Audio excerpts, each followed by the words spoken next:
Hello friends. पिछले video में हमने भारतीय इतिहास के महत्वपूर्ण अध्याय पाषाण काल को पढ़ा था। अभी इस वीडियो में हम लोग पाषाण काल के ही कुछ महत्वपूर्ण हिस्से को पढ़ने का प्रयास करेंगे, जिसमें पाषाण काल से संबंधित हमारे आदि मानव जिनके आज हम लोग उत्तराधिकारी हैं, उनके संबंध में कुछ विशेष ज्ञान की चर्चा करने जा रहे हैं। आइए देखते हैं। इस वीडियो में हम लोग पाषाणकालीन मानव के बारे में देखने जा रहे हैं। पिछले वीडियो में हम लोगों ने देखा था कि मानव का उदय आदि मानव के रूप में हुआ था और पाषाण काल में मानव पाषाण या पत्थर के ही औजार या उसके जीवन में पाषाण से ही संबंधित विभिन्न वस्तुओं का व्यापक महत्व था और उन्हीं पाषाणों में छिपी हुई मानव के जो जीवन की कहानियां हैं उसका जो हम लोग अध्ययन करते हैं तो उससे संबंधित विभिन्न तथ्य उभर करके आते हैं। पाषाण काल में पाषाण ही मानव जीवन का आधार था और इस काल के जानकारी का एकमात्र स्रोत पाषाण ही है, इसीलिए हम लोग इसे पाषाण काल कहते हैं। यह प्राग ऐतिहासिक कालीन घटना है, यानी आदि मानव का जो विकास हुआ था वो प्रागैतिहासिक कालीन घटना मानी जाती है। मानव की जो उत्पत्ति हुई थी, हम लोग जानते हैं कि मानव की उत्पत्ति प्लीस्टोसीन काल में हुई थी। इसी काल में ऐतिहासिक मानव ने जन्म लिया था। जिस मानव को हम लोग पढ़ने जा रहे हैं आदि मानव, वह प्राइमेट जो जीवधारी हैं उनकी एक कैटेगरी है प्राइमेट्स ग्रुप। इसी प्राइमेट के अंतर्गत मानव आता है, जिसमें मानव के अलावा वानर, लंगूर, छछूंदर इत्यादि कुछ ऐसे प्राणी आते हैं। मानव इनमें से सबसे श्रेष्ठ है और इस व्याकुलता ने या मानव की व्याकुलता ने आज इस सृष्टि का सबसे विकसित प्राणी मानव को बना दिया है। मानव के इस श्रृंखला विकास के श्रृंखला में जब हम लोग देखते हैं तो हम लोग जानते हैं या हम लोगों को इतिहासकारों ने बताया हुआ है कि मानव की उत्पत्ति यहाँ वानरों से हुई है, यानी हमारे जो पूर्वज थे वो विशिष्ट प्रजाति के वानर थे और उन्हीं से हमारी उत्पत्ति हुई है। हालांकि मानव का जो शेप एंड साइज था वो चिंपैंजियों से ज़्यादा मैच करता है। इसी क्रम में हम लोग देखते हैं कि भारत के अलावा अंतर्राष्ट्रीय स्तर पे जो मानव की उत्पत्ति हुई तो उसमें आदिम होमोनिड्स, जो पहला मानव या पहला ज्ञात मानव था, उसको आदिम होमिनिड्स के नाम से नामकरण किया गया है। और यह मिला कहाँ? यह मिला है अफ्रीका महाद्वीप में। अफ्रीका महाद्वीप में इसके साक्ष्य प्राप्त होते हैं और यहीं से बाद में विश्व के अन्य हिस्सों में साक्ष्य प्राप्त होते हैं। ऐसा माना भी जाता है कि सबसे पहले मानव की उत्पत्ति अफ्रीका महाद्वीप में या अफ्रीका में हुई थी, उसके बाद से ही अन्य जगहों पर जिस क्रम में भारत में भी मानव की उत्पत्ति हुई थी। इसमें मानव की उत्पत्ति के क्रम में विभिन्न मानव की प्रजातियां आती हैं और विभिन्न उनके ग्रुप आते हैं। उसमें एक मानव आता है, मानव की प्रजाति आती है जिसे हम लोग ऑस्ट्रेलोपिथेकस कहते हैं। यह ऑस्ट्रेलोपिथेकस इस होमिनिड्स की प्रजाति का यह पहला प्रजाति था जिसने सबसे पहले खड़े होकर चलने का प्रयास किया। उसे ऑस्ट्रेलोपिथेकस कहा गया।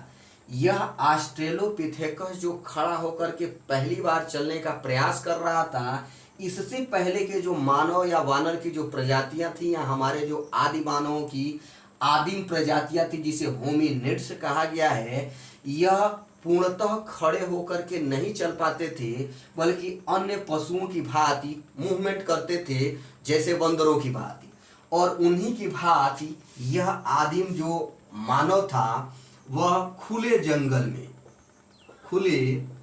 जंगल में या खुले आसमान के नीचे जीवन यापन करता था और वह पूर्णतः नंगा था। उस समय का मानव किसी भी प्रकार के कपड़े को नहीं पहनता था, क्योंकि मानव ने उस समय कपड़े का सृजन करना नहीं सीखा था अभी।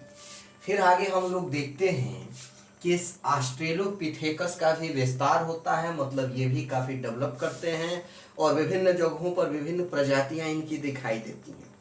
इनकी 3 महत्वपूर्ण प्रजातियों का जिक्र इतिहासकारों ने किया है। पहला है जिनजैंथ्रोपस, दूसरा है जावा मानव और तीसरा है पेकिंग मानव या पीकिंग मानव। जिनजैंथ्रोपस जो ऑस्ट्रेलोपिथेकस की प्रजाति थी, यह प्रजाति इसके अपेक्षा काफी डेवलप थी और यह पहली बार बृहद स्तर पर औजारों का निर्माण करना सीख गई थी। इन्होंने औजारों का निर्माण किया भारी मात्रा में, और इसलिए इतिहासकारों ने इस जिनजैंथ्रोपस जो ऑस्ट्रेलोपिथेकस की प्रजाति उप प्रजाति थी, इस प्रजाति को पूरा पाषाणकालीन आदि मानव की संस्कृति का नेता कहा है। अर्थात इतिहासकारों ने या इतिहासविदों ने जिनजैंथ्रोपस को पूरा पाषाणकालीन मानव के या आदि मानव के यह संस्कृति का नेता कहा है। इनके औजारों का निर्माण तत्कालीन समय में विभिन्न तरह के पशुओं के व पक्षियों के शिकार के लिए किया जाता था। यह जीवन में अन्य तरह के जो भी उपकरण प्रयोग में लाए जाते थे, उनके लिए इन्होंने निर्मित किया। जबकि अगला मानव है इसी प्रजाति का उप प्रजाति है जावा मानव। जावा का नाम आप लोगों ने सुना होगा। यह भारत के पड़ोसी समुद्री पड़ोसी इंडोनेशिया का यह एक द्वीप है। इंडोनेशिया का यह एक द्वीप है। इसी द्वीप पर आदि मानव के एक साक्ष्य प्राप्त हुए हैं। इसे जावा मानव या पिथीकैंथ्रोपस इरेक्टस कहा गया है।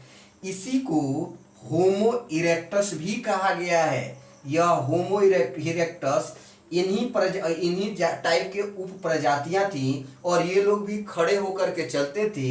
इंडोनेशिया और उसके इर्द गिर्द के क्षेत्रों में इसी मानव की उप प्रजाति की ऑस्ट्रेलोपिथेकस की उप प्रजाति का बसेरा था और इन्होंने अपनी सांस्कृतिक विरासत इन्हीं क्षेत्रों में या इन्हीं के इर्द गिर्द के क्षेत्रों में छोड़ा हुआ है। अगला महत्वपूर्ण है पीकिंग या पेकिंग मानव। इसे सिनेंथ्रोपस मानव भी कहा गया है और यह चीन में स्थित पेकिंग या पीकिंग शहर में प्राप्त हुआ है। उसी शहर या स्थल के नाम पर इसे पीकिंग मानव कहा गया है। यह भी खड़े होकर के चलता था और इन्हीं के जैसे विभिन्न क्रियाविधियों में भाग लेता था।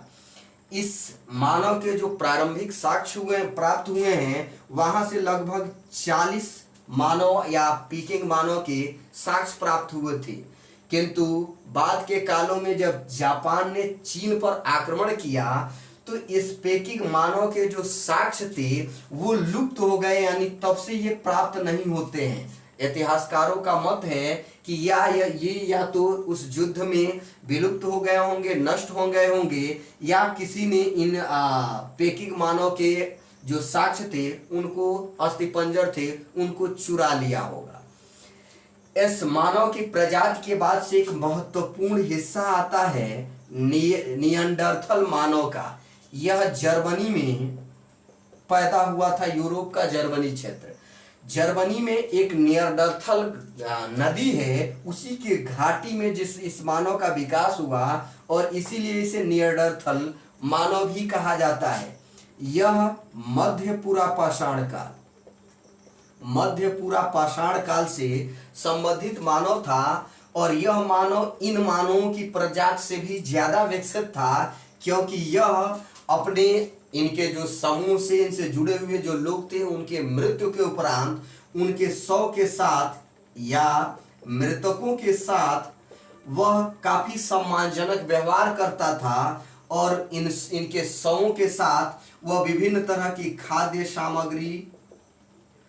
सामग्री, विभिन्न तरह की पूजा सामग्री या अन्य उनके साथ उपकरण मानव जीवन में प्रयुक्त होने वाले उपकरणों को इन मृतकों के शव के साथ रह करके इन्हें दफना देता था।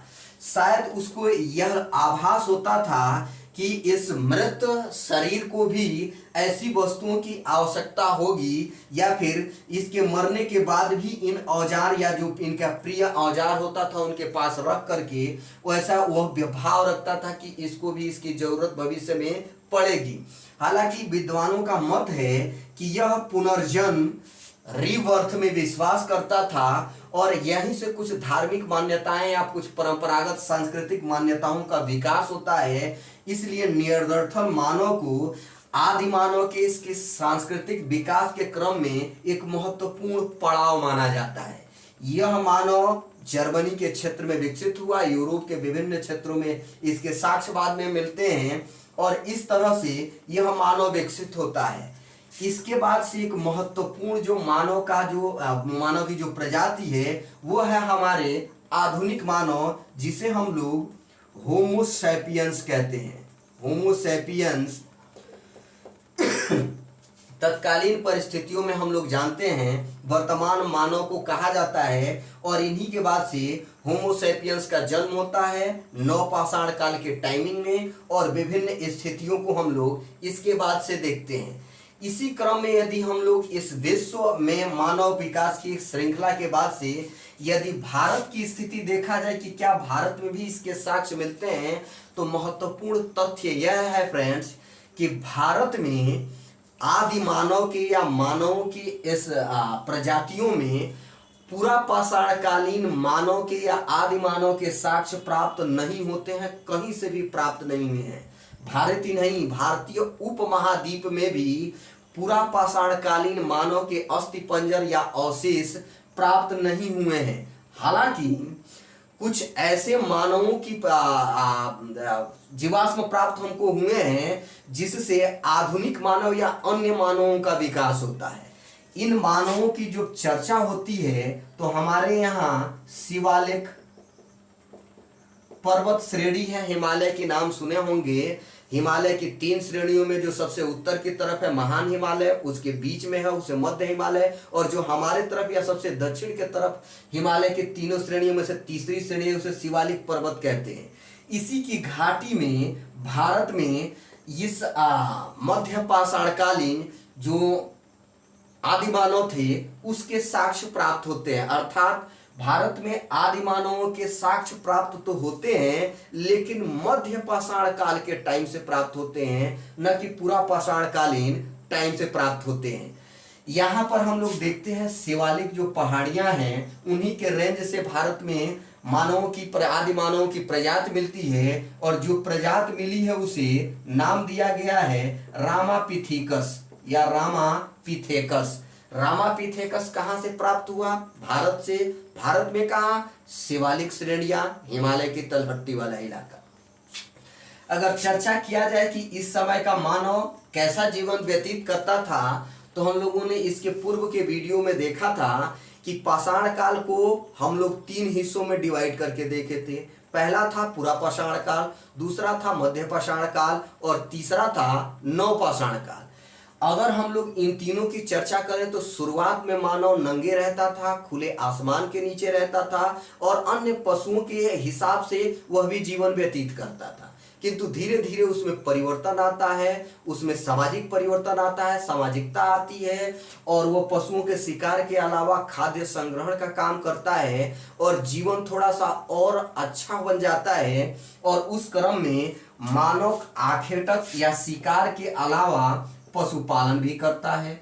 पशुपालन जब वह करता है तो वह कुछ स्थिर होने लगता है, और पशुपालन के अगला हिस्सा होता है खेती करना। जब खेती करता है तो मानव खेती से प्राप्त फसल के लिए कुछ दिनों तक एक ही स्थान पर रुकने का प्रयास किया, और यहीं से ग्रामीण जीवन का विकास होता है फ्रेंड्स।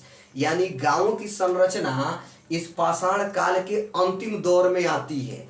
विश्व में पहला जो गांव का साक्ष्य प्राप्त होता है वो फिलिस्तीन या पश्चिम एशिया से प्राप्त होता है, और उसका नाम है जेरिको ग्राम, फिलिस्तीन या इस्राइल का बॉर्डर लाइन एरिया। तो यहाँ पर है। और हम लोग खेती के साक्ष्य देखते हैं, पढ़े भी हैं इससे पहले कि पाषाण काल में भारत में विश्व में खेती के जो प्राचीनतम साक्ष्य मिले हैं वो पाकिस्तान के बलूचिस्तान प्रांत के मेहरगढ़ इलाके से मिले हैं।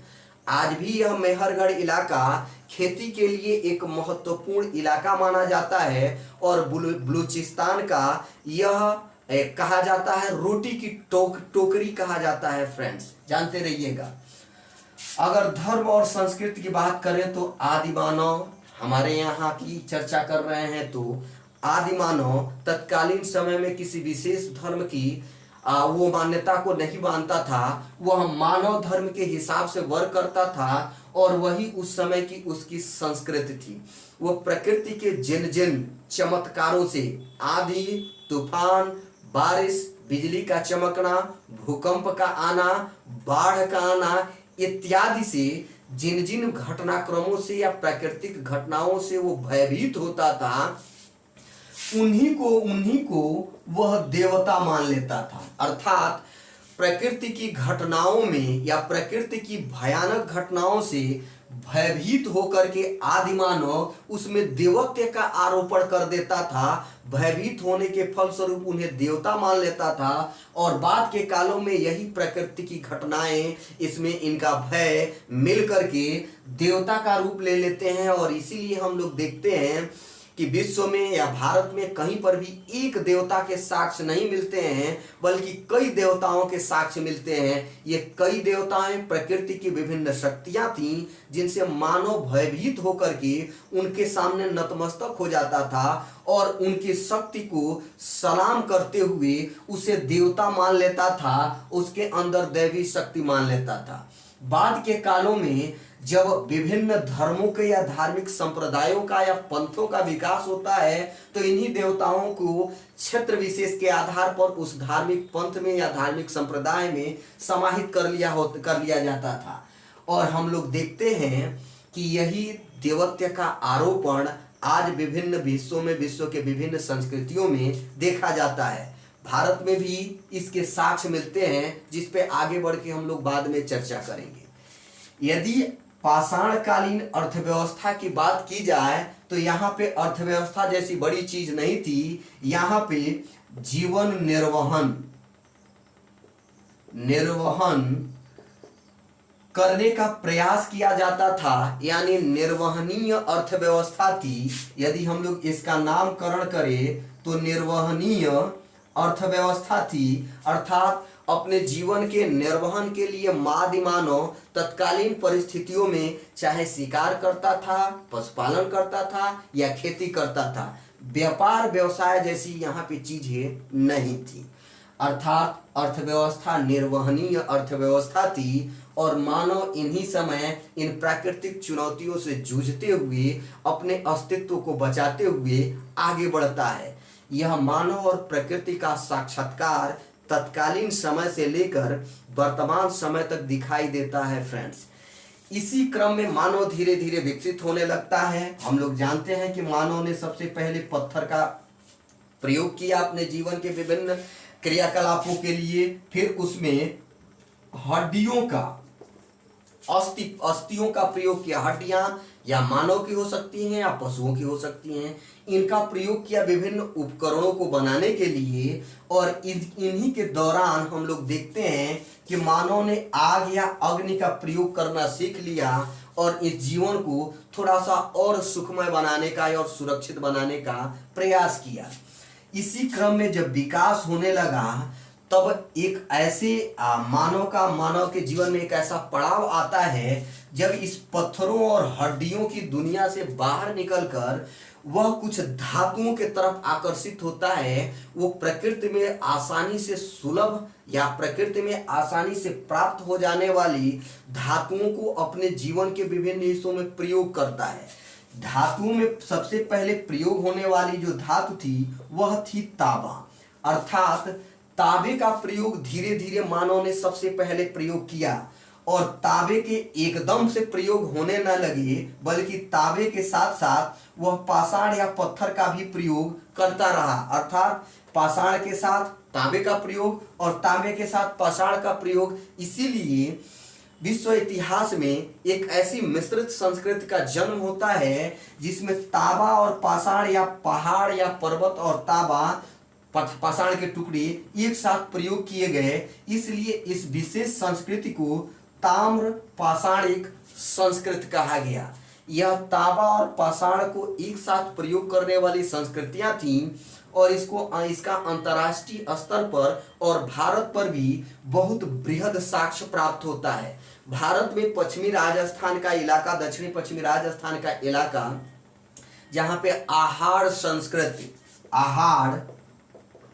संस्कृति का जन्म होता है। महाराष्ट्र में जोरबे संस्कृति का जन्म होता है।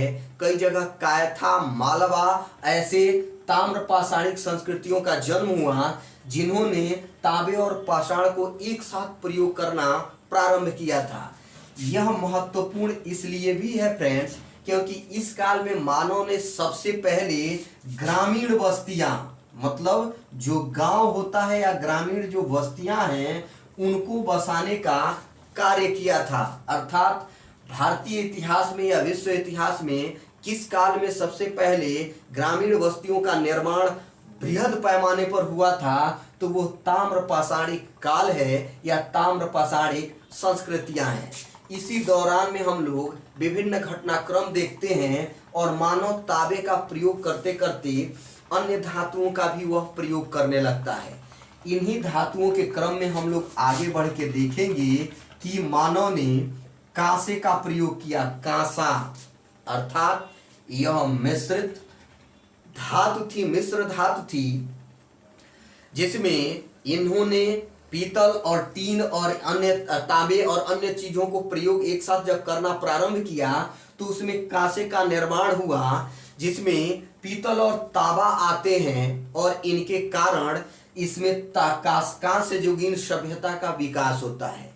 कांस्य युगीन सभ्यता सैंधव सभ्यता या हड़प्पा सभ्यता थी और इसके बाद से मानव ने धातुओं के इस विकास के क्रम में जो महत्वपूर्ण प्रयोग किया वह था लोहा। लोहे के साक्ष्य भारत में लगभग 1000 ईसा पूर्व से प्राप्त होने लगते हैं। हालांकि कुछ विद्वानों ने इसके और पहले प्राप्त करने की बात कही है, जिस पर हम लोग चर्चा आगे बढ़कर करेंगे कि लौह युगीन सांस्कृतिक विशेषताएं क्या हैं, कौन कौन सी हैं और इससे भारत में या भारतीय जो इतिहास है उसके सामाजिक जीवन, आर्थिक और राजनीतिक धार्मिक जीवन में क्या क्या परिवर्तन आए, इन समस्त हिस्से को पढ़ेंगे। इस काल में एक महत्वपूर्ण घटना ताम्र पाषाणी काल में एक और महत्वपूर्ण घटना हुई थी।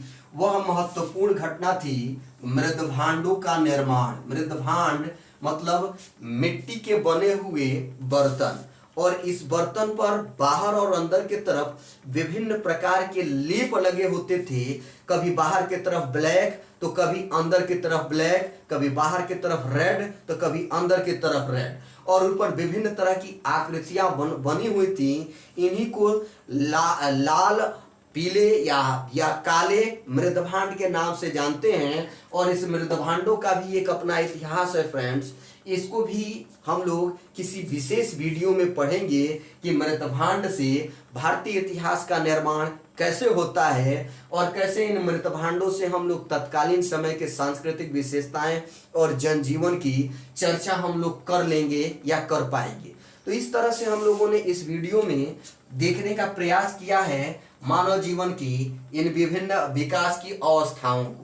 इन अवस्थाओं के बाद से हम लोग एक अगला हिस्सा पढ़ेंगे जो महत्वपूर्ण है, और वह हम लोग का हिस्सा है सिंधु घाटी सभ्यता या मूल नाम हड़प्पा सभ्यता।